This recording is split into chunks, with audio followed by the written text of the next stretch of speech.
Hello मेरे प्यारे दोस्तों, आज हम आपके लेकर क्या हैं नए साल के लिए सबसे बेहतरीन शायरी, वो भी दोस्त के लिए।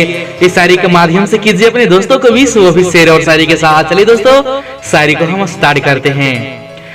दोस्तों में बसती है जान मेरी, मुझे इन्हीं के संग रहना है।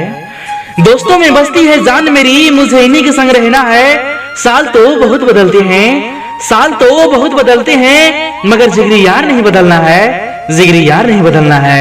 हैप्पी न्यू ईयर मेरे दोस्त, हैप्पी न्यू ईयर। चांदनी चांद से होती है सितारों से नहीं, चांदनी चांद से होती है सितारों से नहीं। हमेशा खुश रहो मेरे दोस्त, हमेशा खुश रहो मेरे दोस्त। दुआ है हमारी, दुआ है हमारी। Happy new year 2022।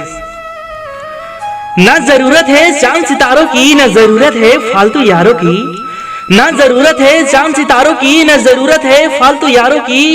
एक दोस्त चाहिए बिल्कुल आप जैसा, एक दोस्त चाहिए बिल्कुल आप जैसा, जो वाट लगा दे हजारों की, जो वाट लगा दे हजारों की।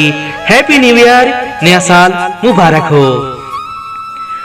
गुल ने गुलशन से गुलफाम भेजा है, गुल ने गुलशन से गुलफाम भेजा है, सितारों ने आसमां से सलाम भेजा है। नया साल मुबारक हो मेरे दोस्त, नया साल मुबारक हो मेरे दोस्त। हमने तहे दिल से आपको पैगाम भेजा है, हमने तहे दिल से आपको पैगाम भेजा है।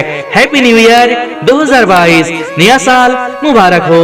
मेरे प्यारे दोस्तों, अगर शायरी की एक लाइन भी आपको पसंद आई हो तो प्लीज वीडियो को लाइक कीजिएगा और ज्यादा से ज्यादा इस वीडियो को शेयर कीजिएगा। धन्यवाद मेरे प्यारे दोस्तों।